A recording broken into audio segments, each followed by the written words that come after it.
Siyanibingelela nonke balaleli.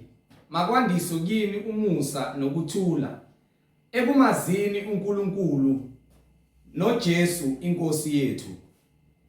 Lolu hlelo olulalele njengamanje izwi lenkosi yethu uJesu Kristu. Izwi lenkosi yethu uJesu Kristu. Lapho sishumayela khona, siphinde sifundise, sihlole imibhalo engcwele ngokwentando kaNkulunkulu kwindodana yakhe uJesu Kristu oyinkosi nomsindisi empilweni zethu. Sizocela bazalwane kubo bonke abantu abalalele ukuthi nibe namaBhayibheli kuze sizofunda sonke kanye sibe nokuqonda imibhalo engcwele njengoba umoya ongcwele esihola ukumvula uJesu Kristu oyinkosi nomsindisi. Mungenalo iBhayibheli sizocela ube udownload iBhayibheli efonini yakho kwi-App Store kuze nawe uzofunda kanye nathi ube nokuqonda.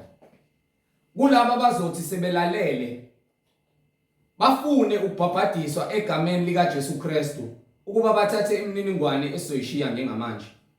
Nalabo abanobufakazi ngemisebenzi kaNkulunkulu emihle empilweni zabo befuna ukuthi abanye abantu bezwe ubufakazi obuyisiqiniseko nokuthembekile ukuthi uNkulunkulu uzivezile empilweni zabo ukuba uthembekile ngaso sonke isikhathi. Nalabo abanemibuzo mayelana neBhayibheli bengenakho ukuqonda ngenxa yemfundiso ezigcwele ezweni eziphambene nemiyalo kaNkulunkulu, kuze imibuzo yakho uyithumele uzoba nokuthi uphenduleke ngokwezwi likaNkulunkulu. uNkulunkulu evumile ethinta inhliziyo yakho ukuba uthumele imibuzo yakho nobufakazi onabo. Imininingwane ozoyithumela kuyona ile oyibona escreenini le engizoyishiya njengamanje. Izwi lenkosi .ujesukristu@gmail.com. I-email address izwi lenkosi .ujesukristu@gmail.com. noma i-cellphone number noma i-WhatsApp number ethi 066 566 9245 066 566 9245 njengoba ubona ku screen mawubukele. Bazalwane, injumayelo ziyatholakala zonke ku YouTube lapho ungahlala khona phansi uphethe iBhayibheli ulalele uhlolisise ukuthi lokho okuzwa la ngabe yikhona yini lokho okufakazelwa iBhayibheli njengoba uliphethe ufunda. Ungakhohlwa ukusubscribe, ungakhohlwa futhi ukuthumela ihlobo nezithandwa zakho kuze nazo zizolizwa izwi likaNkulunkulu, imfundiso ephilileyo efundiswa ngayo kule noma eshunyayelwa ngayo njengoba kushunyayelwa njengamanje. Ungakhohlwa ukuthumelela inalabo abasindisiwe noma abakholwayo abathi bayamkholwa uNkulunkulu uyinkosi nomsindisi empilweni zabo kuze nabo bezohlolisisa ukuthi ulwazi nemfundiso abakuphethe ngabe kuyafakazelwa yini imibhalo engcwele, umoya ongcwele evumile esihola egameni lenkosi yethu Jesu Kristu. Bazalwane, ngizocela ukuba sivule ngomkhuleko simbonge ubaba wethu osezulwini. Baba wethu osezulwini, malingcweliswe igama lakho, umbuso wakho mawufike, intando yakho mayenziwe empilweni zethu sisemhlabeni njengasezulwini. Usiphe namhla isinkwa sethu semihla ngemihla, izwi lakho elinamandla ngoba umuntu emhlabeni ngeke aphile ngesinkwa senyama kuphela kodwa ngawo wonke amazwi aphuma emlonyeni kaNkulunkulu. Siyacela Nkosi ukugcina imiyalelo yakho nezimiso zakho, siphile ngezwi, usiphe namandla okunqoba yonke imicibisholo yobumnyama, izwi likaSathane elizama ukudwanguzisa inhliziyo zethu nezimpilo zethu ukuba singagcini imiyalelo yakho nezimiso zakho, singakufuni, singahambi ekuqondeni, silifuna izwi lakho eliphilileyo. Siyacela Nkosi ukumnqoba, sigxilile ezwini lakho, sihlezi sisekelwe yilo ngobufakazi nangegazi leundlu elinguKristu Jesu, ngokuba umbuso ungowakho namandla nobukhosi kuze kube phakade. Amen. Bazalwane, igama lami ngiyiqiniso Bright Zulu. Angihambi ngedwa, ngihamba nomfowethu uMhlengi Zondi ozobe sihola ejula kabanzi embula imfihlakalo yembhalo engcwele engaqondo umuntu ngokuqonda kwakhe kodwa ngamandla kaMoya oNgcwele uJesu Kristu oyinkosi nomsindisi evumile esipha ukuqonda nokulalela ngoba izimvu zakhe ziyalizwa izwi lakhe uzibiza ngamagama. Bazalwane yamkelani umfowethu umhlengizondi. Amen. Amen. Amen. Siyanibingelela bazalwane ngegama lenkosi uJesu uKristu umsindisi umnini mandla onke yena yedwa ongunguye uJehova Sebawoti uAlpha noOmega onguye ongumqali nomphelelisi wale ncwadi othembisile ukuthi kulabo abamkhonzayo akasoze abalahla. UNkulunkulu izolo namhlanje naphakade akekho omunye ofana naye, akekho ongaphinda afane naye. Amen. Akekho omunye osemva kwakhe noma ongaphambi kwakhe. Konke uzakhele ngamandla akhe nangokuhlakanipha kwakhe nangokuqonda kwakhe. Akekho ongahlola ukuhlakanipha kwaNkulunkulu ngemisebenzi yenyama. Amen. Amen. Ukuze wazi imisebenzi kaNkulunkulu uqonde imicabango yakhe kumele uzithobe ngaphansi kwesandla sakhe. Lo mhlaba lo uyadlula nakho konke okuphakathi. Kanjalo futhi uthi encwadini yamaHubo sahluko 4 sesiveza nje ubukhulu bakhe. Sahluko 24 incwadi yamaHubo siveza nje ukuhlakanipha kwakhe namandla akhe ukuthi noma ngabe uyakholelwa kuyena noma ngabe ukholelwa kuyena kepha yena unguye ongunguye.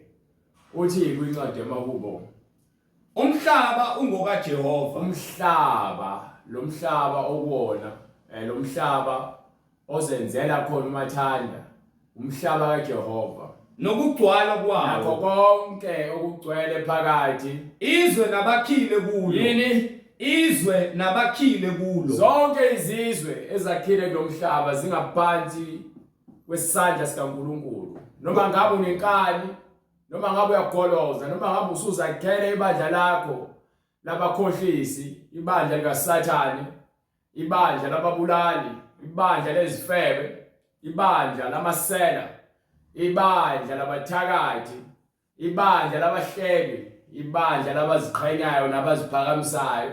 Lalela ekugcineni uzakubhekana noNkulunkulu kukho konke ukuhlakanipha kwakho kwenyama okuphelayo nokubhubhayo nalemfundo enilandayo ezikoleni bese ningasafuni ukulandela umthetho kaNkulunkulu niqhakambise izimfundiso zabantu ngaphezulu kwemfundiso kaNkulunkulu. Nizojeziswa nishe esihogweni ngenxa yokuzitshela ukuthi nihlakaniphile. Ukuhlakanipha noma uqala kwakho kokuhlakanipha umesaba uJehova.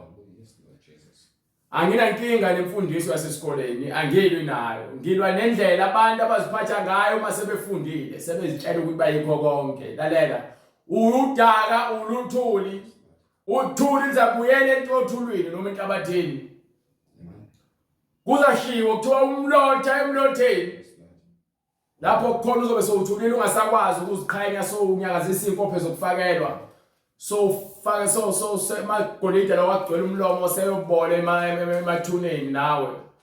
Namahips okufakelwa kanye nezinwele zokufakelwa konke engasenamsebenzi. Sezikulindile izimpethu. Sezilinde ukwenza umsebenzi wazo ziyokuphendula nawe impethu. Ungawaqedi usazohamba uyodliwa izimpethu zasesihogweni. Izimpethu zakhona azifi azishi. Umlilo wakhona ucishi. Ilapho uzoyakhona. Lo mhlaba lo okaJehova. Nakho konke okuphakathi nokwakhiwe phakathi. Kuyokusiza ngani ukuzigqathi uziqhanye uziphakamise.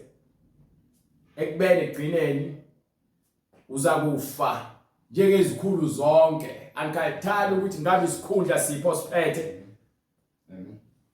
noma ngabe umengameli, noma ngabe umahluleli, noma ngabe uyiphoyisa, noma ngabe uyisosha, noma ngabe uyini, usomabhizinisi unezimali, lezo zimali uyasiqoqela, qoqela usuku lakho lokufa.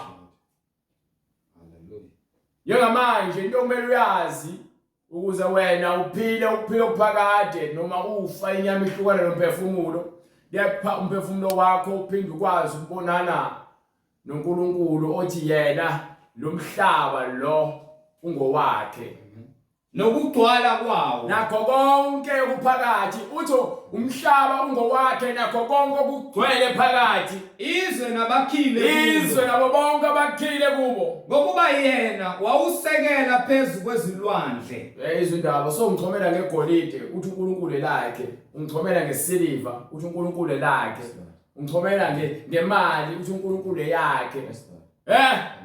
Xhoma ngokudla, ngilokho ngithatha izithombe ama-selfie ukuthi ndlani, ngixhoma ngenyama kaNkulunkulu. Yonke lento eyisebenzisayo osuyikhonza ngaphezu kaNkulunkulu ekaNkulunkulu, wena usuyisebenzisa ngendlela yokukhohlakala, usudumisa nokukhonza izinto ezidaliweyo ngaphezu komdali. Abantu sebethanda izinja ngaphezu kwabantu, balala nezinja embhedeni, inja behlala emnyango ikhonkotha izilwane. Manje seyilala embhedeni, abanye benza ucansi nezinja. Ngizoshaya esihogweni, yazi ngizowathetha lamacaleni okukhohlakala,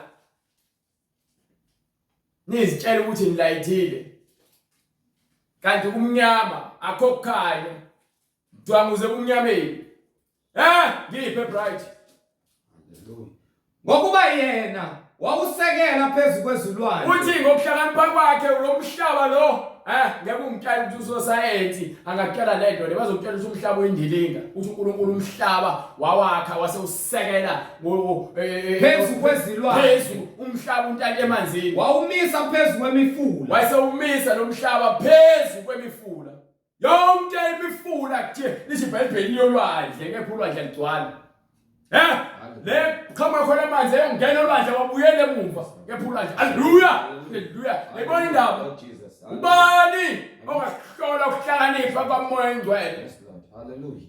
Amen. Uthi yena uyakwazi ukuvula amawindi ezulu, Amen. phuma imvula phezulu. Hallelujah. Uyakwazi yena ukuthi acontrol ilanga, lenze umsebenzi walo 24 hours, 7 days a week, Amen. 30 days a month, Yes, Lord. Amen. 12 months a year, Yes, Lord.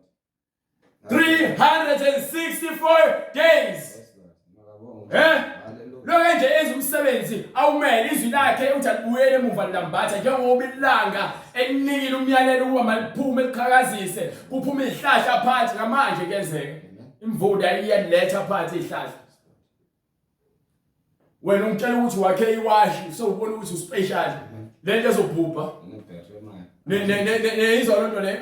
Ngakho amafoni isitshela ukuthi yinto entsha, uthi uSolomon ayikho into entsha ngaphansi kwezulu. Umshikashika okwakukhona ngaphambili khona manje asebedlulile, sebekhohlakele. Yes, Lord. Sesibakhohliwe. Amen. Nathi sofika isikhathi lapho khona sofika sikhohleke. Yes, Lord. Ingakho ke sihlola imbhalo ngokuba kuthiwa kuyona sinokuphila okuphakade. Ngiphe. Hallelujah. Ngubani akukhuphukela entabeni kaJehova? Ubani oyakukhuphukela kuphi? Entabeni kaJehova. Ubani ozakuya emngcweleni kaNkulunkulu? Ngubani oyakuma endaweni yakhe engcwele na? Ubani? Ngeyizindaba iBhayibheli yabuza, ubani ozakuya entabeni emngcweleni kaJehova? Ubani ozokhuphukela ezulwini? Zokhuphula kanjani ezulwini? Ongiphi incwadi zakhe, ubulungisa incwadi zakhe esahluko 6 sukela from verse 16, sikutshela uNkulunkulu izinto ezokuvalela ukuthi ungangeni emngcweleni bakhe. Ubani ozakukhuphukela ezulwini? Ngokuba uthi ke intukuthelo yakhe manje iphenjiwe phansi kwabafileyo, ngenxa yokungafuni ukulalela kwabantu abadala bayazi baphenduka izulu. Ngeke Incwadi iZaga isahluko 6 verse 16. Yes sir. Kukhona izinto ezisithupha Khona izinto ezisithupha azizondayo uJehova. Ezindaba khona izinto ezisithupha. Njengoba ukuthi ubani uyakukhuphukela entabeni yakhe, ubani uyakuma emngcweleni bakhe, simile emngcweleni bakhe. Izwi lakhe yilona elunganqoba. Izwi lakhe sifuna ukunqoba ngalo. Hallelujah Jesus. Nomhlaba lo wakhe siyakusaba lokho ukuba yini usekukhuluma ilizwi lakhe elizwakele. Yiphe. Kukhona izinto ezisithupha azizondayo uJehova. Zizithupha izinto ezizondayo uJehova. Yebo eziyisikhombisa. Yebo bese siba isikhombisa. Eziyizinengiso emphefumulweni wakhe. Izono eziyisikhombisa zokufa lezi ezikhomba abantu esihogweni. Izona zono lezi eziholela abantu esihogweni. Izono zokufa lezi. Ngiphe bright. Amehlo azindlayo. Umuntu ozitshelayo, umuntu oziphakamisayo, umuntu ozibona elungile yena, ongafuni ukulunga ngezwi likaNkulunkulu. Yena emehlweni akhe konke kulungile mekujabulisa yena. Noma kuthiwa kuhlukumeza abanye abantu, yena mekulungile emehlweni akhe. uNkulunkulu uthi lonke lokho uyakuzonda. Hayi nokuthi mhlambe unokungakonje ungakuthandi mhlawumbe kancane lapha nala yena lapha ya. No, usho uyakuzonda. Umuntu ozitshelayo, umuntu ongafuni ukuzwa. Akekho umuntu olungile emehlweni akhe. Zonke indlela zimhlophe emehlweni omuntu kepha ubani ukala imoya uJehova. Hallelujah. So ke uma ngifuna ukulunga angilunge njengokuba kusho eBhayibheli. Hallelujah. Hallelujah Jesus. Hallelujah. iBhayibheli iphela elungilungisayo. Ufuna ukulunga fanele ufane noJesu. Amen. Uthobele izwi likaNkulunkulu. Uma usaziphakamisa uzitshela ukuthi wena ungcono, lalela wena uyakuzonda uNkulunkulu. Njengoba sinomhlaba wakhe nawe nokuziphakamisa kwakho ngamehlo akho azakubola uNkulunkulu uyakuzonda. Ngeke nolwimi lomanga. Wena othanda ukukhuluma amanga. Wenza izinto ukhuluma ngabantu ukhuluma amanga. Ufuna ukudla ukhuluma amanga. Ufuna imali ukhuluma amanga. Ufuna umsebenzi ukhuluma amanga. Lord Jesus. Uyoqamba amanga enganeni yabantu uzulane naye. Hayi ngiyakuthanda ngizokushada. Lord Jesus. Nentombazane iqamba amanga. Hayi kushona ugogo ngicela ungiphe u500 ngifuna uye emngcwabeni. Lord Jesus. Thatha imali ayijointeni. Aqambela uma wakhe amanga nina zingane. Nithi ke hayi siyaphuma nesikole sine trip. Noma hayi esikoleni kune project ekumele siyenze ngidinga imali. Thatha lo mali uyoyidla nabangani bakho ngeweekend uyophuza utshwala. Wonke lamacaleni anindile uma ningaphenduki. Akukho lutho ezongena ezulwini. Noma ubuza incwadi ukuthi ke ubani ozakukhuphukela entabeni kaJehova. Ubani ozakuma emngcweleni ezulwini angcweleni lutho engcolile. Hallelujah. Akungeni lutho engcolileyo akudlalwa futhi. Amen. Uthi ke babusisiwe abahlanzekile enhliziyweni ngokuba bayabona ubuso bukaNkulunkulu. Hallelujah. Landela ubungcwele nabo bonke abantu ngokuba ngaphandle komngcwele akhona oyedwa yakubona uNkulunkulu. Yes Lord Jesus. Ingakho iBhayibheli isitshela lithi yasusa amandla emlonyeni wethu. Sikhuluma iqiniso nomakhelwane bethu. Hallelujah. Sithi noma sidinwa kepha singoni. Amen. Singahleke sikhulume ngoba yini okuphuma emlomeni kungukufa nokuphila. Sokhetha ukuthula amagama akho abembalwa. Ukuze bese ukhulume ngesikhathi esifanele. Izwi lakho oliphimisela ngomlomo libe ukwakho umuntu noma kuthiwa ukonile. Amen. Babuza noma kuthiwa wenzeni yebo. Uthi uyakholwa usindisiwe ufuna ukukholwa. Mawuze ukukholweni uyazi ukuthi bonke abantu abazondayo kufanele baxolele. Bonke. Before uze kuJesu uzocela uxolo kufanele uyekubona eqala ukuthi yazi senzo noma likaNkulunkulu ngicela ungixolele. Ngonile kwena mfowethu noma ngiyaxolela kukho konke ungenzele kona. Angikubambe lencane igqubu. Bengingacela nje ukuthi mfowethu ukhululeke uma ubona mina nami njengoba ngifuna ukukhululeka uma ngibona wena. Manje sengihamba noJesu. Awona wonke. Hallelujah. Hallelujah yebo. Hallelujah hallelujah Jesus. Yebo. Hallelujah Jesus. Ngeke uze kuJesu uthi mina ngeke ngidlale nje umuntu mengibhedela nje ngizomfaka impamba. Hayi nawe uzo uyaphandle esifokweni. Amen. Hallelujah. Uyoshawa nawo amadimoni lawa akudlayo njengamanje. Iwona lo wakwenza ube nenkani amadimoni. Lord Jesus. Amen. Hallelujah Jesus. Nezandla ezichitha igazi elingenayo. Bonke abanye abaceba ukuchitha igazi. Elingenayo. Phathi imbese. Phathi ibhamu. Jesus. Uyalwa. Wenza wonke amacebo ukuthi ichithe igazi. Ezindaba. Yonke lonto leyo iholela ekufeni. Ceba amacebo leyo ngizowenza kanjani imali. Funeke ngizama ukuthi ngithole isibhamu. Hambe ngiyokhomba. Ngikhombe imali, ngibe nemali. Emunye athi ngizowenza kanjani imali. Bese banjwe ihunga, esebulawa izidakamizwa. Sezimbambile izidakamizwa inyawo esephenduke isigqila samadimoni efida umgodo ongagcwali athatha umbese ayokuvimbezela umuntu wabantu afune nje ifoni agwaza umuntu amgwazela ifoni afe umuntu ngenxa ukuthi wena ufuna ukuyodla izidakamizwa ugcwalise umoya kaSathane wandise ukugula ukubulalayo ukuthi uphele lo nembeze nesimilo chithe igazi elingenaqala. Nina abantu elifuna izikhundla eziphakemeyo nithenga abantu ngemali ukuze babulala abanye abantu ukuze nizothatha izikhundla zabo nonke nesifogweni. Incwadi uGenesis isahluko sesine verse 8 uKayini wakhuluma kuAbel umfowabo wathi Kayini wayesekhuluma kuKayini wagcwele uSathane uNkulunkulu amkhuza kubona. Yes Lord. Wathi uma ungabheki isono siyangqongqotha eminyama and uma kukuthi awukwazi ukusilawula sizokuzuza sokuwisa. Wayesenzani uKayini? Hallelujah. uKayini wakhuluma kuAbel umfowabo wathi wasiye endle. Wayesethe enza inqebo ngokuba yini ubulawa oqeli wakubulali bakwazi uSathane. Kwathi besendle uKayini wasukela umfowabo uAbel wambulala. Kayini wabulala umfowabo engenzanga lutho ngenxa ukuthi uNkulunkulu wamkele umnikelo kaAbel. Wangawuthanda wawuzonda umnikelo wezihlahla okaKayini. Wayesevukwa unzondo uKayini. Esikhundleni sokuthi lithi iBhayibheli ukuba wenze kahle noma wenza kahle ngabe ngiyawamukela umnikelo wakho. Wayebuso bakho budonseka abanye abantu bebephumelela. Wayebuso bakho budonseka abanye abantu uma bethembe uNkulunkulu ebanika isibusiso. Uthukuthelelani na? Yini ekwenza ucasuke? Ubuso bakho bunyukubeleleni na?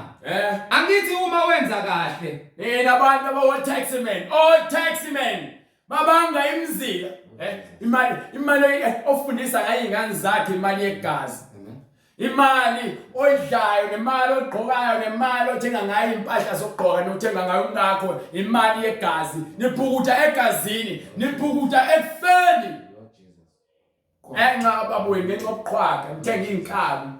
Nawu inkabi. Hambe yolima abantu inkabi silima amasimu kuvunwe endle ukudla. Nina ninkabi ezichitha igazi engenaqala ngenxa yemali. Qethe emva kwalokho uhambe ejointini uyodla lo mali leyo imali yegazi. Ngisho ngakho umuzi wegazi. Lord Jesus. Uthi uJesu kumele niphenduke ezonweni zenu. Hallelujah Jesus. Asidandaba ukuthi ubani uphathani nani. Lalela iqiniso laNkulunkulu limile. Yilona omele ulizwe. Ulalela wena uthi udokotela. Unika abantu besifazana amaphilisi ukuba bakhiphe izisu bachithe igazi engenaqala. Hallelujah Jesus.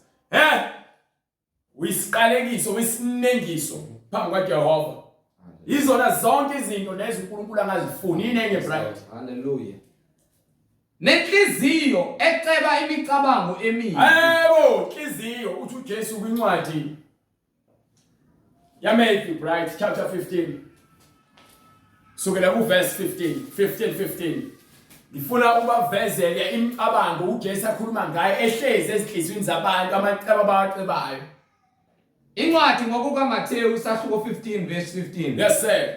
uPetru waphendula wathi kuye, sicacisele lo mfanekiso.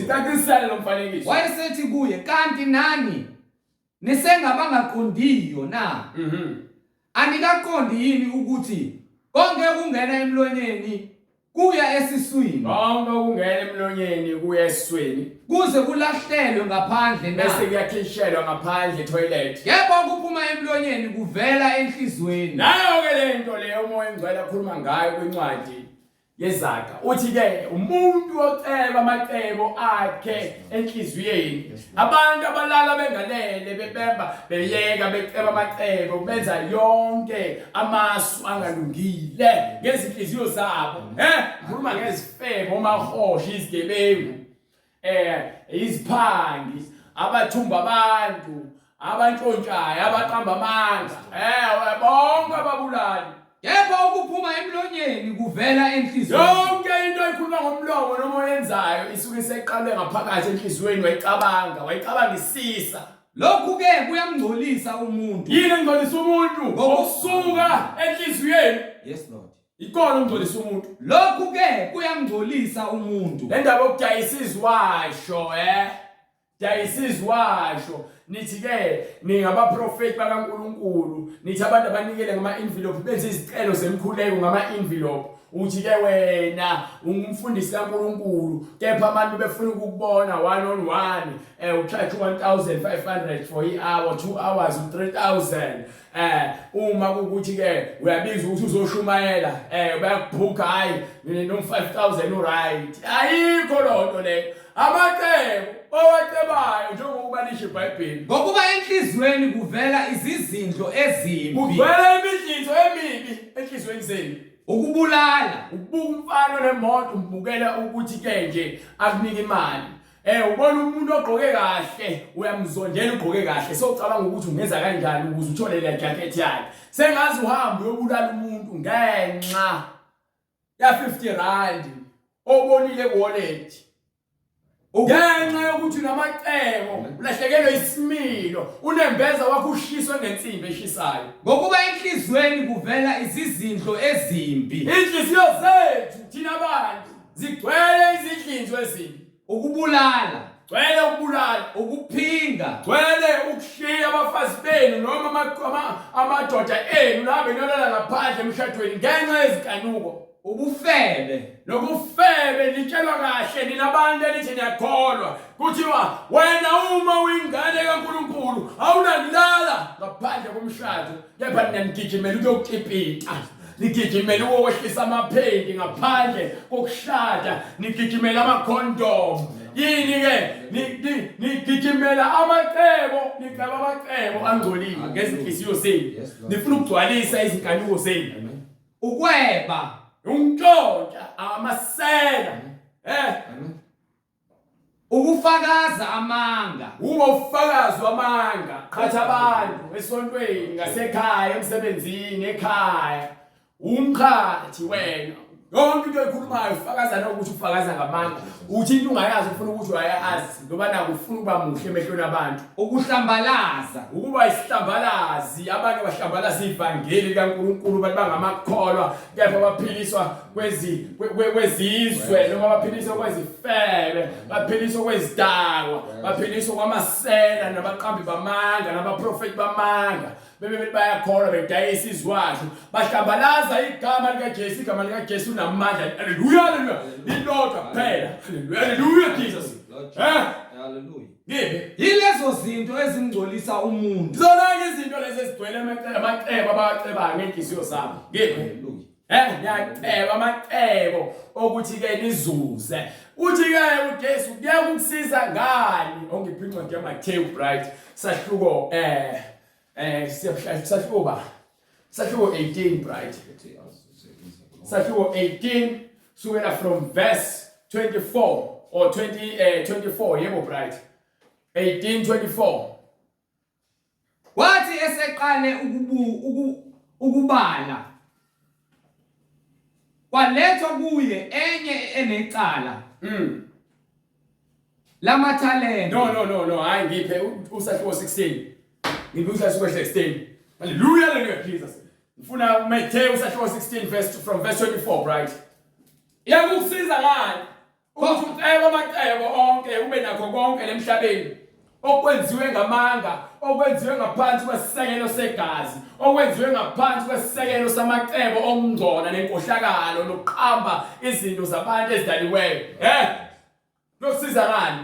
Incwadi ngokuba Matthew sahluko 16 verse 24. Yes sir. Khona uJesu wathi kubafundi bakhe, yebo, uma umuntu ethanda ukuza emva kwami, uma umuntu ethi ke uyakholwa kuJesu ufuna ukuhamba noJesu, makazidele. makenze njani right? Makazidele. Hallelujah. Hallelujah Jesus. Ngangifeba. Ngangibhema ugwayi. Ngangibhema insango. Ngangidaka utshwala. Ngangintshontsha. Hallelujah Jesus. Kumnandi bese ukukho sodlulile. Sokuthi ngidlulile ngemuva. Ngoba intini incwadi wonke umuntu ekuKristu. Hallelujah Jesus. Hallelujah. Hallelujah Jesus. Hallelujah. Hallelujah Jesus. Hallelujah. Hallelujah Jesus. Kristu. Wonke ukudala dlulile. Ngangintshontsha. Ngangiqamba amanga. Ngangifeba kunenzondo. Nganginolaka. Hallelujah Jesus. Wafika uJesu. Wafika waletha ukukhanya. Ingakho ethi ke uma umuntu afuna ukuza kimi noma emva kwami, makazidele athabathe isiphambano sakhe. Thatha isiphambano sakhe angilandele. Nawe hamba unqanyulezo. Nqanyulezo indaba yenyama iyabulawa zonke izona. Ngesikhathi ephethe isiphambano bemtholisa isiphambano emnqamlezweni.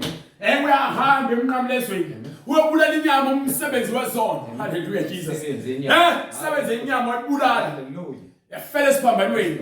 Base bebulala inyama wasevuka ngomoya. Hallelujah Jesus. Lord Jesus. Hallelujah. Hallelujah. Wavuka ngomoya. Wavuka enkazimulo Jesu namanje sezulwini. Uyabuza. Yini inkosi? Yini inkolo munye umbhabhathiso egameni likaJesu Kristu.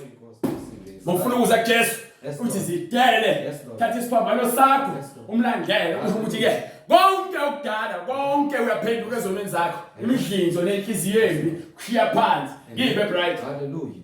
Ngokuba yiloyo naloyo othanda ukusindisa ukuphila kwakhe, ngokuba yiloyo naloyo othanda impilo yakhe uyakulahlekelwa yikho, uyokulahlekelwa ukuphila kwakhe. Nina abantu enithi ke nisindisiwe, into yokuqala menigula ke mase nigijimela isangoma, nina nizolahlekelwa ukuphila kwenu. Niyofuna nama medical aid bonke bathembele kodokotela ingane yakhohlela kancane segijima kodokotela abakamcela uJesu.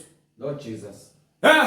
Akazimu uJesu ama funeral cover. Lord Jesus. Nibeke izimali zezindodla nithi bese lebekiwe le mali zezindodla bese abafazi benu noma amadoda enu noma izihlobo zenu ukuba ziyazi ukuthi zibhaliwe kuma insurance bese ziyanibulala. Zimbulalele nemadlana le ezoholela bonke abantu esihogweni.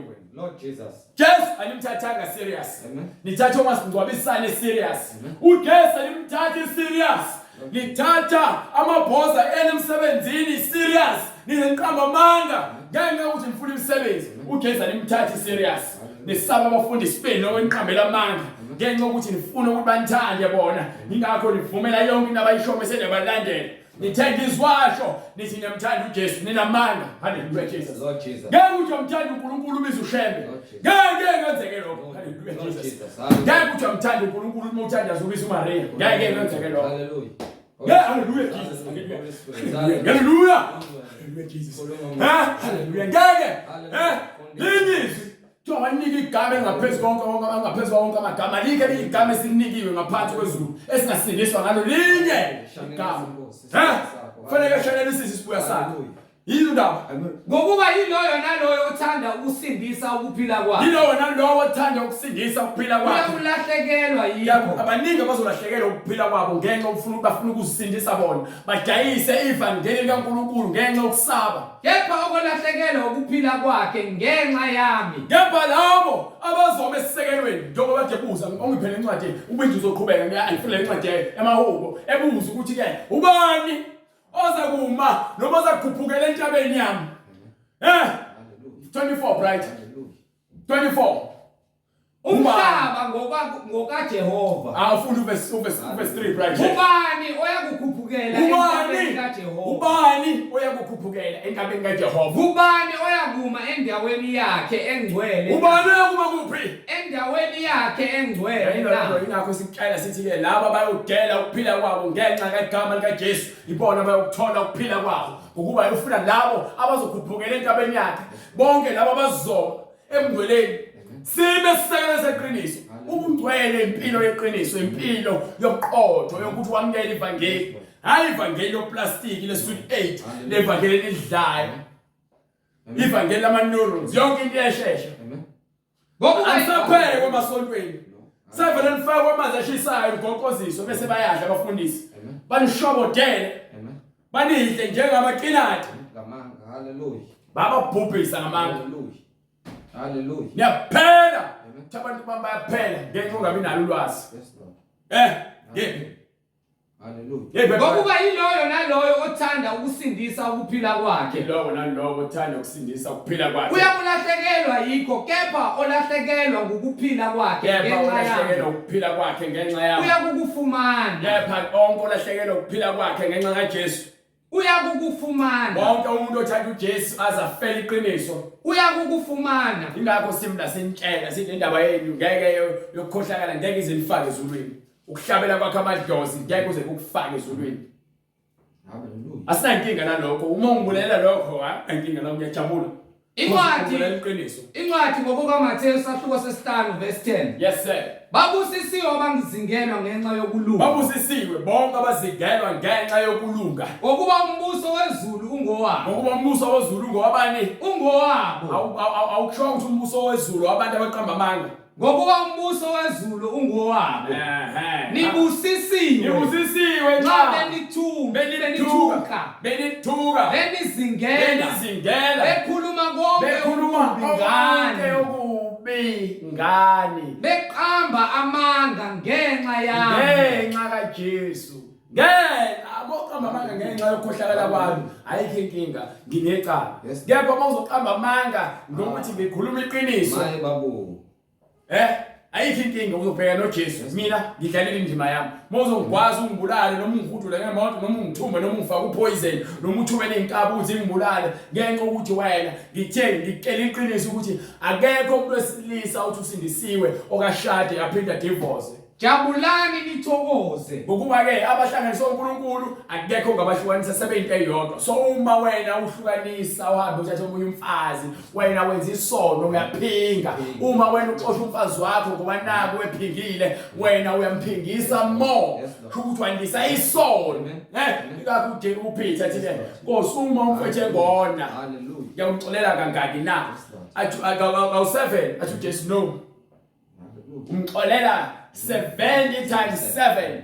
Ukuthi amashumi ayisikhombisa ephinda kwa7. Haleluya asikhombisa haleluya. Ezindaba jabulani nithokoze. Sijabule sithokoze. Ngokuba umvuzo wenu mkhulu ezulwini. Ngokuba umvuzo mkhulu awumvuza kuona emhlabeni. Ngokuba kanjalo babezingela abaprofeti. Akusiyona into enhle ukuthi abantu bazodla iqiniso. Akuyona into enhle ukuthi abantu baphathe iBhayibheli kepha bengafuni ukulamukela nokulalela bahambe njengoba uNkulunkulu eshilo eBhayibhelini kepha bona bafuna ukubukeka njengabantu abathanda uNkulunkulu emhlabeni beyizikhohlakala. Right ngifuna ukubuyela ngale kwincwadi yamaHubo kwincwadi yeZakha siqedele incwadi yeZakha lapho khona isahluko 6 right. Hallelujah. Incwadi yeZakha isahluko 6. Yes sir. Verse 18. Yes sir.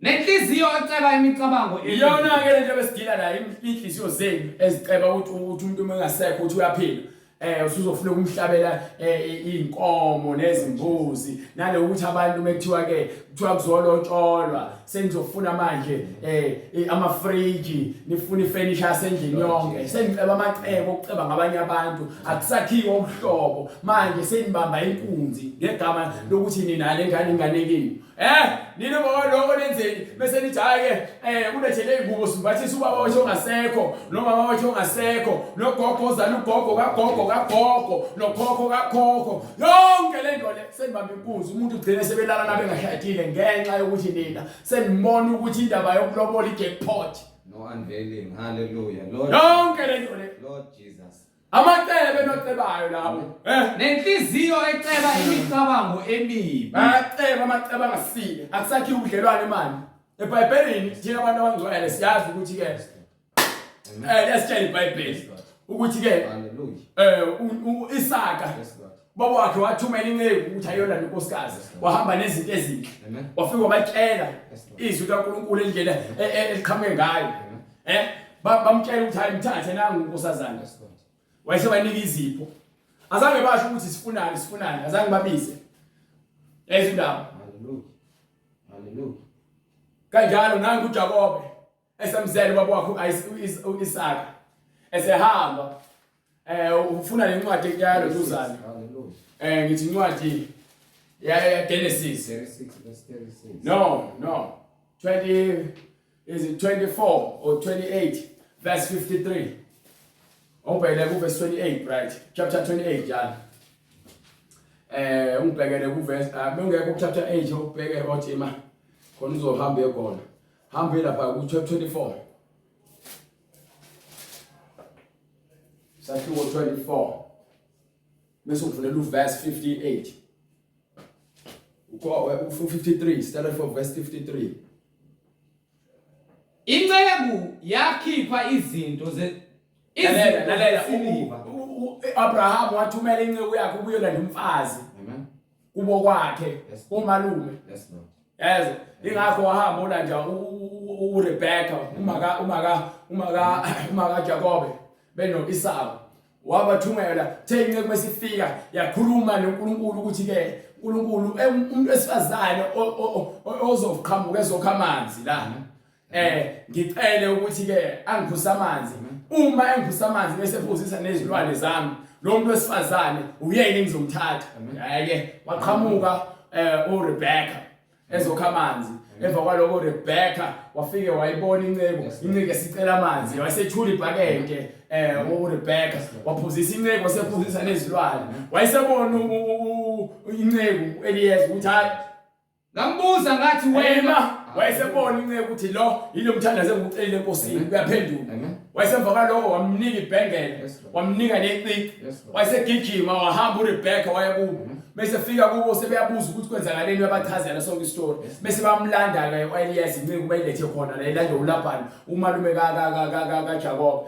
bese befike lapha kube bese chaze udaba ezengalo ngaphambi kokuthi adle sebephakile ukudla emva kwaloko bese chaze udaba lakhe babona ukuthi le ndaba le iqhamuka kaNkulunkulu so njengoba kwenzeka kanjalo siyakunika nangu makhoti emva kwaloko ke wayesenzana verse 53 haleluya Inceku yakhipha izinto zesiliva yasikhipha izinto zesiliva nezegolide kanye nezingubo yazikhipha uRebecca yabanika nesinika uRebecca siyabanika nomnewabo nabo bonke abasekhaya amagugu yabanika wonke amagugu basebedla bephuza emva kwaloko ke base bayadla babaphuza yona nabantu eyinabo balala hayibo yabona ke sebevuka ekseni angithola ukuthi ngifunda yonke lento mina bengithenza isibonelo so ngalo ndlela leyo umshado isivumelwano sabantu abadala uma kuthunyelwa abakhongi evuma ubaba lozongane sezishadisiwe uma sekuhlanganwa sekudliwa ndawonye ngingaloyo ndlela kusho ukuthi sekuyabungazwa umhlobo obusha yabona manje le ndaba yenu esenyenza leni ukuthi ke kufanele kuhambiswe amalobolo kuphinde ke kube umshado wesingisi kuphinde kube umshado wesiZulu sekubukisa lokho nokwenza izinto ngokuthanda izinto ungaqondi haleluya ezindaba emva kwaloko uRebecca wahamba nezinceku zakhe wabuyela kubo wahlangana nayo izakhe wamthatha wamusa endlini kamawakhe waphenduka umfazi wakhe Bibheli yasitshela indlela yokwakha ubudlelwano uma mina ngibona intombazane ngiyithanda emngcweleni kufanele ngithumele abantu abadala bayocela lo muntu wesifazane bese sihambisa izipho bese kuhlangana kudliwa sesihlanganiswa ngokusemthethweni akhonda bazokuhlanganisa abantu ngamadlozi khohlakala kwenu lokho ngoba nithanda ukukhohlakala nina amacebo amacebo senifuna ugologo nifuna imvuzi nifuna yonke into nayifuna ukuba kuthemba ethiwa kuzolotsholwa hayi babona imali base kuthiwa ngoba khona ivula umlomo wani umlomo uvula ngemali umlomo waye uvulwa ngezinto ezibhatheka umlomo wakho ukwazi ukukhuluma haleluya hey bantu bakhohlakela abantu impela mina haleluya umuntu ungcwelile abantu banamacebo ngiyakutshela iBhayibheli abantu baceba amacebo amaningi Hallelujah. ukucela ukuthi hayi ngane ndodakazi yami ngokuba na ngikhulisile wanginika nje izinkomo ezu7 noma ezu11 ngomesa intombi ngayinika le ndaba zokuthi inkomo kamama inkomo kababa yonke le nto leyo lezo zinto lezo ziza namaqhinga inkomo mewuzikhipha ukhipha izipho konke ukhambisa konke Amen. so nina mesela kamacebo enu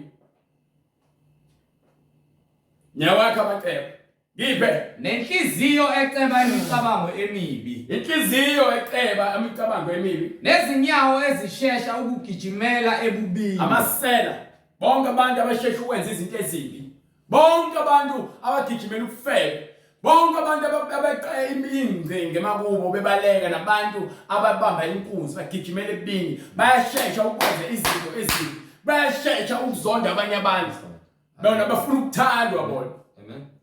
bayashesha ukungena eminyangweni okufuna ukuba osaziwayo Amen. bacula igospel Lord Jesus. kepha ngapha bayadivoza ngapha bajaka utshwala ngapha badla idakamizwa Amen.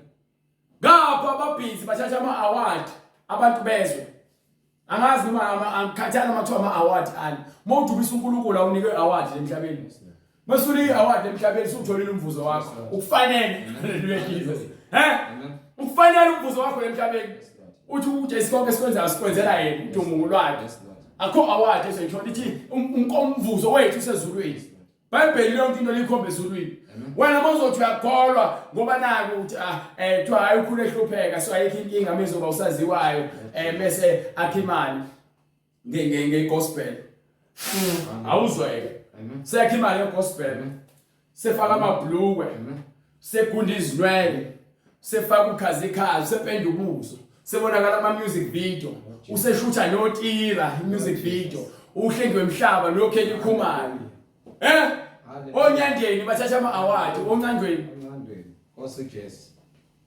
bonke labantu bayakholwa bantu badumisa uJesu yabona isiphiwo sikaNkulunkulu asidayiswa Yes, Lord Jesus. Hallelujah. mawudumisa udumisa uNkulunkulu ikhwayi yasesontweni Amen. Ngokomoya nangeqiniso. awumdumisele uNkulunkulu ukuthi uthengwe ngabantu ukuthi wena uhambe uyocula endaweni ukuthi unikwe imali uJesu. ngakho ninikwa ama-award ukuze usathanani bambathe ukuthi nenza kahle hlalani kule mkhuba yenu Nezinyawo ezishesha omama badala badayisa amakhono wangibathandi uRebecca Malope angibahluleki kepha akekho umuntu ozothi ucula igospel ucula uNkulunkulu efaka upende efaka izingubo eziveza amahlombe hamba nqunu Hallelujah. dweba amashiya anisacuna ngegospel uthi ufuna inombolo yocingo yasezulwini Lord Jesus. uJesu. yayizwa indaba Hallelujah. Sekulomcingo. yayizwa indaba uNkulunkulu uyafonelwa manje Hallelujah. sathana befuna into uNkulunkulu neyisa yonke imfeketho Imali. yeah Hallelujah. amacebo ugijimela ezintweni ezimbi abantu bayashesha khona ngegama likaJesu uyadayiswa ngenxa yabo abantu lahlanjalazo igama likaJesu ngenxa abantu abagijimela izinto ezimbi Lord Jesus. Lord Jesus. Lord Jesus. you understand Lord Jesus. you understand Hallelujah. ubani ofonayo Hallelujah. Hallelujah. ngena khona uJesu. Nezinyawo ezishesha ukugijimela ebubini. Yes, sir. Nofakazi wamanga Yes, sir. ophafuza inkohliso. ufakazi wamanga ophofuza ini Inkohliso. yayona ke thina njengoba simi kulohlelo leli simi kulesisekelo lesi eseqiniso Yes, Lord. sokutshela iqiniso Amen. asifune ukuphafuza amanga lo asifuni usithandele ukuthi thina siphafuza amanga sikukhohlise sithi ke uNkulunkulu ukuthanda khona unjalo uyisona No. uNkulunkulu uthi kwincwadi yamaRoma wasithanda sisayizoni Yes, Lord. kepha akasithandeli ukuthi siqhubeke sibe izoni ingakho ethi aqhunyulwe umuntu omdala Amen. umuntu omdala akasale ngemumva ngoba umuntu osekuKristu useyisidalwa esisha konke okudala kudlulile ezindaba wena ngale incwadi yamaHubo bright sike sibhekeke manje ngoba sesibabalelile izinto ezifunakalayo embusweni kaNkulunkulu njengoba ebuza ukuthi obani abazakuma emngcweleni bami uma bezoma emngcweleni bakhe kufuneka bangazenzi zonke lezi zinto engizibalayo ngoba yini yakhombisa ukuthi bayelizwe izwi lakhe uNkulunkulu akuyena uNkulunkulu wamanga uNkulunkulu akayena uNkulunkulu oyisitabane noma oyisihlobongi Amen.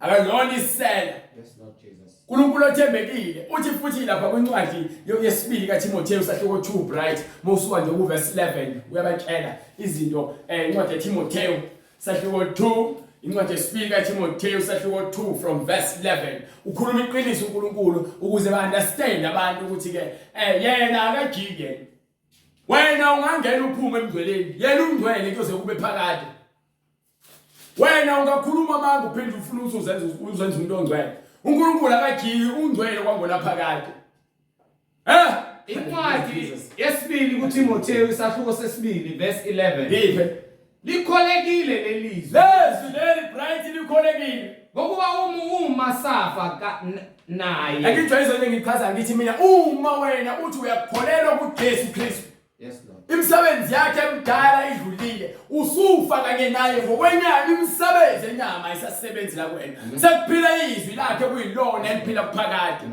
likholekile lelizwi lokuthi ngokuba uma safa naye siyakuphila naye siyobe sesiphila naye ngokukamoya izolo ndaba ngokuba uNkulunkulu ngumoya manje Jesu ngumoya uma sikhuthazela uma sihlala nje ekukhuthazekeleni kokukholwa nokuthanda izwi lakhe siyakubusa naye futhi uma simphika kepha uma simphika naye uyakusiphika naye yabona isikhathi wenza into ephambene nomyalelo wakhe uyamphika nawe uyakuphika ngiphe uma singathembeki uma futhi ungathembeki yena uhlale ethembekile yabona ngendaba ongena uphume emkholweni nasengcweleni awuthembekile kepha yena uthi unjani uhlale ethembekile ngokuba akanakuziphika ngokuba yena kasoze aziphika soze aziphika uthi yena uyidwala lamadwala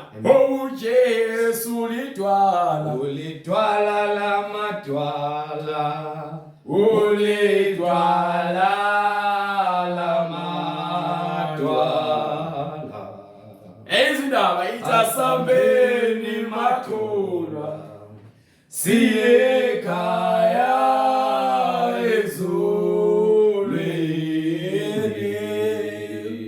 you understand ukuthi idwala aliguquki sonke sifuna ukuyakulona sonke sifuna ukufana nalo lithembekile angeke aziphike kepha uma simphika nathi uthi uyakusiphika haleluya idwala elakuzalayo lona ledwala senilahla lokho nizenzela umathanda nifeba nawo yonke imimoya namademoni haleluya Lord Jesus ngiphe bright incwadi yamaHubo isahluko 24 verse 4 yes sir yilowo onezandla ezingenacala ezindaba yilowo onezandla ezingenacala nenhliziyo ehlanzekileyo onezandla ezingenacala lalela noma ngakuthiwa bezinecala sowuchethe igazi kangakanani uma sowuthi Jesu ngiyazivuma izono zami ngiyazishiya izono zami uthi ziyakusulwa zonke izono zakho uma sezisule zonke izono zakho uma sowuphila impilo yokungcwele izandla zakho azisenacala ngokuba usakwenzi lokho obukwenza bese isinhliziyo yakhe futhi njani yiloyo onezandla ezingenacala nenhliziyo ehlanzekileyo inhliziyo yakho manje sekuphumile yonke imidlinzo namacebo angcolile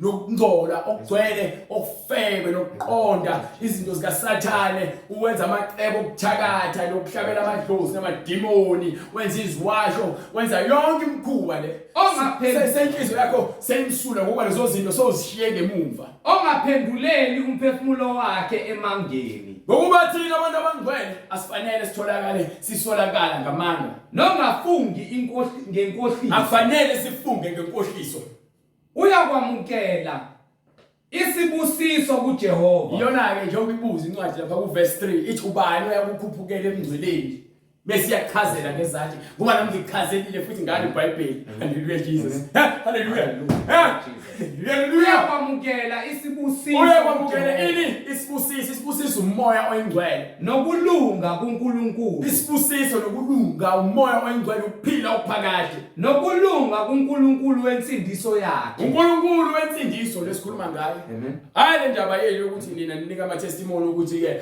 uthola iraise emsebenzini izokusiza ngani iraise kube usahlele kufebeni okusiza ngani iraise wena usantshontsha amen sokusiza ngani raise wena usabhizi uhleba ngabanye abantu sokusiza ngani raise emsebenzini wena usabhizi ubulala abantu uhlabela amadlozi uthi uyakhona Yeah, ngeke izikusize lo raise uzwana esihogweni.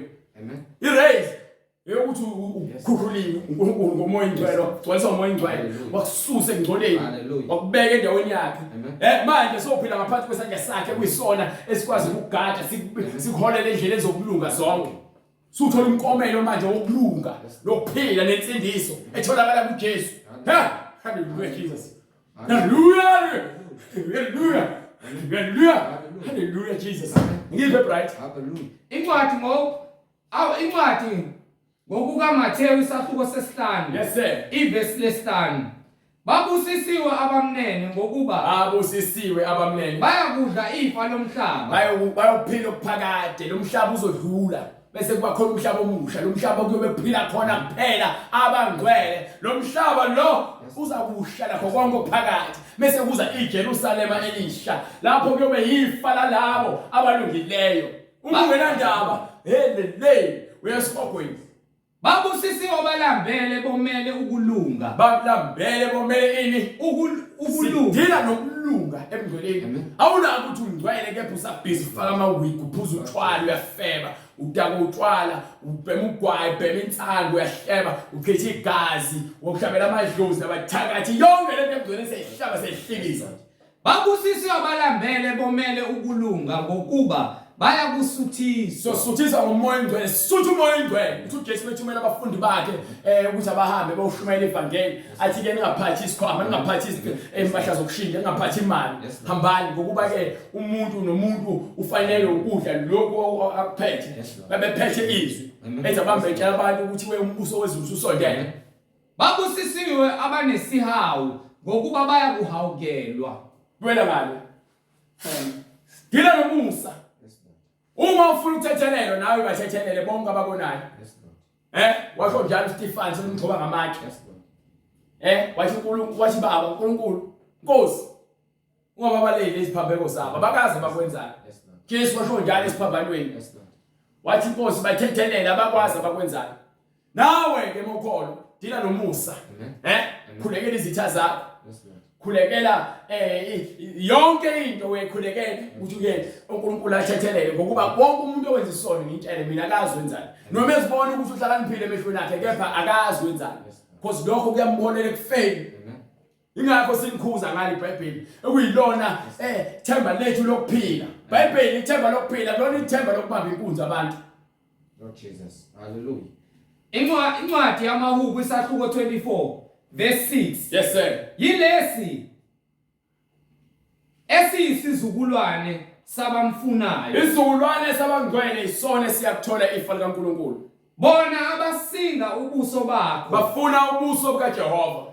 Bangabantwana bakaJakobe. Bonke labo abantwana bakaJakobe, abantwana bakaIsrael, abantwana bobulungiswa ngokuba uJakobe wayemthanda uNkulunkulu, uAbraham wayemthanda uNkulunkulu, uIsaac wayemthanda uNkulunkulu. Again uNkulunkulu wakaIsrael labantu baseJerusalem, uNkulunkulu wabantu abalungileyo ngokuba uAbraham watholakala elungileyo. Bese kuthi laba prophets abamamanga omagejageja ngongazi bathi uNkulunkulu wamaJuda.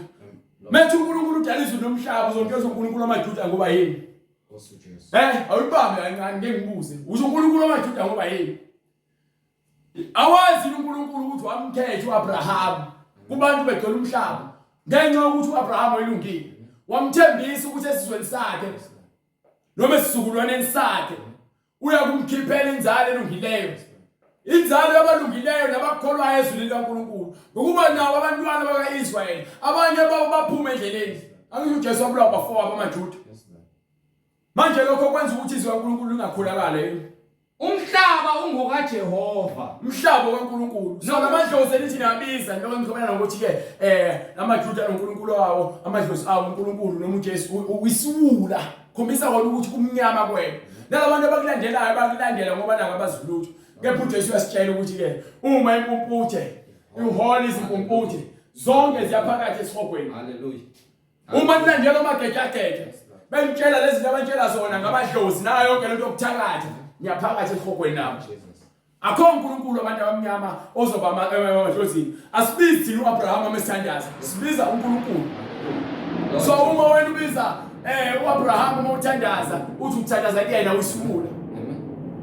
Noma ubiza umkhulu wakho ongasekho, ngokubiza labo baziyo nabo ngabaza ubabiza thina kasibizi kwabona lapha bese sithi uNkulunkulu kaAbraham sibiza the same uNkulunkulu kaAbraham ethandaza kuyena uNkulunkulu odala izulu nomhlaba hallelujah hey bright abuye ngale ncwadi yamahubo isikhathi yahamba Hallelujah. ngeke uze utshela uhlala lalela akukho ukulunga okudlula ukulunga kwamoya oyingcwele ningathobelana nithi ke amadlozi eyibona uNkulunkulu abantu abamnyama noma ubona abantu abamaKristu behlupheka kanje ingenxa ukuthi balahla amadlozi asilahla amadlozi Amen. akho dlozi elangizala mina akho dlozi eladala umhlaba Hallelujah. aphi manje lo madlozi abakho emathuneni Amen. lalela uJesu hallelujah Jesus uJesu Sezulwini. sitshela ngoshembe bapho shembe bonke Hallelujah. bapho shembe phansi emathuneni Hallelujah. Jesu sezulwini Yes Lord. uNkulunkulu wabaphilayo. ngokuba siphethe ubufakazi Yes Lord. siphethe ubufakazi iyona ncwadi lezo sindisa izwe nezizwe zonke Yes Lord. ngiyogoloza lelizwe laphakathi ilona elokuphila ngenxa ukuthi nina nimpumputhe anazilutho nigcwele ubula nenkani nigcwele iveli evala amehlo ingakho nenza lezi zinto ezenzayo Amen. kepha lelizwe sishumayelayo lona liyaqondisa indlela yokuphila Hallelujah. likhombisa ukuthi uphila kanjani nabanye abantu ninjalo nje nishumayela ngokuthakatha nishumayela ngokubuyisa abantu ekhayeni Amen. yathakatha ngenhliziyo zenu Bavalela umnyango. bavalela umnyango abantu Amen. Ubanga ngeke. Hallelujah. bangamathuna ahambayo Hallelujah. Lord Jesus. bangamathuna ahambayo lalela ngikhathala ukuthi ngabubani le Bible leli kumele silimele iqiniso Yes Lord. asikhulumeli thina indaba Abraham ufakazi Yes Lord. Amen. Jacob ufakazi Akholwa uNkulunkulu. David ufakazi le Bible lokufakazi yokuba likhuluma ngobufakazi Amen. lithi singuke ubufakazi bonke Hallelujah. babantu abakholwa kuNkulunkulu esibizayo Nkosi uJesu. angeke uNkulunkulu amaJuda kuphela thiwa manje akusekho umGreek akusekho umJuda Yes Lord. Amen. sonke simoya munye Yes Lord. Amen. uthi uNkulunkulu akakhonzwa ngezinto ezakhiwe ngezandla akakhonzwa ngezandla engathi khona kudingayo ngoba yena wakha izulu nomhlaba wakugcwalisa Yes Lord. Amen. ngiphe sesivala Incwadi amahubo isahluko 24 verse 7. yes sir right Phakamisani phakamisani amasango izinhlobo zenu. yes sir Nani minyango. phakamisani masango izinhlobo zenu nani masango Nani minyango. yaphakade iminyango yezulu Hallelujah. iminyango yezulu yaphakade yeah right Phakamani ukuba inkosi yenkazimulo ingene. fanele ngene umoya engcwele manje nike wonke umuntu azithobe Ingubani lenkosi yenkazimulo? ingubani lenkosi yenkazimulo InguJehova. ingubani hallelujah Jesus ingubani InguJehova onamandla. ingubani InguJehova onamandla. lalela ngifuna iBhayibheli lamazulu Iqhawe. ngifuna iBhayibheli lamadlozi akini akamkhizi noma kaDlamini noma kaZondi ngifuna iBhayibheli lakhona uma ngekho shaya isishwapha sakho ubhekele Amen. ngabe usizela nemfundiso zabantu ezidukisayo eziholela abantu ekufeni Yofugwe. Hallelujah. mfundiso yofugwe Hallelujah. mfundiso yempungushe asifuni Yes Lord. inkolelo zelezo inkolelo ze into engenamsebenzi into engenaprofit Yes, into engenanzuzo into eholela ekufeni Yes, Lord. ngangizonda anginenkinga wangibulala anginenkinga Yes, Lord. haleluya Hallelujah. haleluya haleluya haleluya haleluya Inkosi yenkazimulo na. ingani yinye inkosi InguJehova ingujehova onamandla. onjani Onamandla. Oyiqhawe. iqhawe uJehova Hallelujah. oyiqhawe lokulwa. iqhawe lekulwa lalela uthi impindiselo ngeyami uthi yabalela abantwana haleluya Jesus babalela abantwana bakaIsrael wabalela bonke abantwana abakholelwa kuyena wamdeliver uJoseph eGibhithe wamlwela wamkhipha wamenza inkosi ezitheni abafowabo bemdayisini njengamanje siyabona uNkulunkulu uyena obusayo umhlaba wonke umhlaba ngowakhe noma ngabe kuthiwa ke lana kubusa uSathane emhlabeni kepha uSathane uyazazi ukuthi ungaphansi kwezinyawo zikaNkulunkulu haleluya Jesus Phakamisani masango. phakamisani masango Nihloko izinhloko zenu. phakamisani masango izinhloko zenu nani minyango yaphakade besithini phakamani nani minyango yaphakade ukuba inkosi ukuze yenkazimulo kungene ingene inkosi yobungcwele ingubani inkosi yenkazimulo na inkosi yobungcwele uJehova sebawo haleluya Jesus uyena inkosi yenkazimulo uzwa igama lakho ukuthi le gama likaJehova iyona inkosi yenkazimulo uJehova sebawo uyena inkosi yenkazimulo sela uyena inkosi yokuphila ayikho inkosi yamakhosi yes Lord hallelujah Jesus Lord Jesus ayikho inkosi Lord Jesus right ngiphuza incwadi yezenzo hallelujah siyakutshela ngeBhayibheli amen ukuthi ke phenduka yes Lord ungazikhohlisi amen ungazilibazisi amen ayikho into engesikutshele yona ebhalwe phansi ngesifihlele lutho noma kuthiwa mhlawumbe nizama ukwenza amacebo ngoba inhliziyo zizigcwele amacebo amen lalela sok expose sokwambula ngeqiniso ngokuba iqiniso laNkulunkulu lelo elambula nelijanula konke amen ongasile nongamsani ecebo laNkulunkulu amacebo abawenzayo bona ngeenkaniko zabo wathi uPetro bright ngakho indlu yonke yakwaIsrayeli mayazi impela ukuthi manje yonke indlu yomngcwele abantu abakholwayo mabazi ukuthi uNkulunkulu umenzile inkosi noKristu uNkulunkulu lendodana yakhe wayenza uNkulunkulu wayenza inkosi noKristu uJesu lo noJesu lo enambethela nona namanje nimqambela amanga nithi wamaJuda kuphela ngiyena wamaJuda lalela mekuthi wamaJuda lesamaJuda nangumJuda yes Lord yes Lord nangumJuda yes wonke umuntu ongcwele umJuda incwadi izenzo isahluko sesibili asikhulumi ngenyama sikhulumi ngenyama sebekuzwa bahlabeka khuluma ngomoya sinamaJuda ngomoya amen amen sinamaJuda ngomoya uNkulunkulu ngumoya yes Lord so uma uthi nje uNkulunkulu wamaJuda uNkulunkulu womoya wamaJuda yes Lord abangcwele asikhulumi ngenyama ngokuba khona abakhona abantu bamaJuda ngokwenyama bayizona isikhuluma nawe nje manje singu-Israyeli singu-Israyeli haleluya isizwe sikhethiwe manje sisokwe ngenhliziyo yes Lord asisokiwe ngenyama lahle umsebenzi enyama yonke imisebenzi enyama ifile sikholwa ngumoya lezi zinto uziqonde umuhleli enyameni yini sebekuzwa bahlabeka enhliziyweni manje bese bekuzwa lokho basebehlabeka enhliziyweni bathi kuPetru nakwabanye